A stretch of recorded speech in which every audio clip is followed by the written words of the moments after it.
In this video, I'll explain what are wrapper classes. Wrapper classes చెప్పే కన్నా ముందు ఇంతకుముందు వీడియోలో నేను ఏం చెప్పా, ప్రిమిటివ్ డేటా టైప్స్ అనేవి నల్ వాల్యూస్ని యాక్సెప్ట్ చేయు. But we can change by using the wrapper classes. అంటే wrapper classes చూస్ చేసుకొని మనం ఈ ప్రిమిటివ్ డేటా టైప్స్కి నల్ వాల్యూస్ అనేవి వ్యాలిడ్ చేయొచ్చు అన్నట్టు. ఫర్ ఎగ్జాంపుల్ ఇక్కడ ఇంట్ అనేది ఒక primitive data type, but wrapper classes ఏంటి, ఇంటీజర్. సో ఈ ఇంటీజర్కి మనం నల్ వాల్యూస్ అనేవి అసైన్ చేయొచ్చు. ఫర్ ఎగ్జాంపుల్ ఇక్కడ చూడండి, integer x is equals to null. ఇక్కడ ఇంటీజర్ అనేది wrapper class. సో ఈ wrapper class యూజ్ చేసుకొని మనం నల్ వాల్యూస్ అనేవి అసైన్ చేయొచ్చు. That's the reason we use wrapper classes. ఇక్కడ C wrapper classes means a predefined classes that converts primitive data type into objects. అంటే ఈ primitive data type నుంచి objects లాగా convert చేస్తుంది అన్నట్టు, where we can assign the null values to it.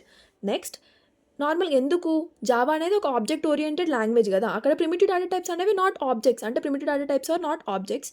So that's the reason we need to convert the primitive data types into the object. So అట్లా objects లాగా convert చేయడానికి మనం ఈ wrapper classes అనేవి use చేస్తాం. That's it. Next ఇక్కడ ఏంటి చూడండి, ఇక్కడ నార్మల్గా ఇంట్ ఫ్లోట్ బూలియన్ అనేవి ఏంటి, ఒక ప్రిమిటివ్ డేటా టైప్. సో అక్కడ మనం నల్ వాల్యూ స్టోర్ చేసుకోవచ్చా, లేదు చేసుకోవద్దు.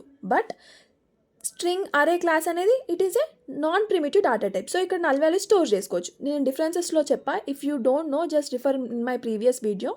Next coming to the wrapper classes. wrapper classesలో ఏం చెప్పా, ఇందాక చెప్పా కదా, ఇంటిని మనం ఇంటీజర్ లాగా wrapper class ఉంటుంది, డబుల్కి with initialising with upper case letter, it is a wrapper class. ఇట్లా wrapper classesకి we can assign the null values. So we can store the null values here. Next difference is primitive type in Java are defined and built into the language while non-primitive types are created by the programmer.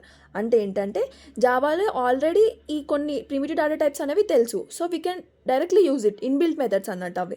But coming to the non primitive we should create, అంటే programmers అనేవాళ్ళు create చేయాలి like non primitive data టైప్స్ని. For example ఇక్కడ చూడండి, class student of int ID. ఇక్కడ student అనేది ఏంటి, it is student అనేది ఒక నాన్ ప్రిమిటివ్ డేటా టైప్. మనకి ఇది నాన్ ప్రిమిటివ్ డేటా టైప్ అని ఎలా తెలుస్తుంది, ఈ క్లాస్ని క్రియేట్ చేసినప్పుడు ఈ నాన్ ప్రిమిటివ్ డేటా టైప్ అనేది తెలుస్తుంది. సో వీ షుడ్ ఈ నాన్ ప్రిమిటివ్ డేటా టైప్స్ని ప్రోగ్రామర్ అనేవాడు రన్ చేయాలి.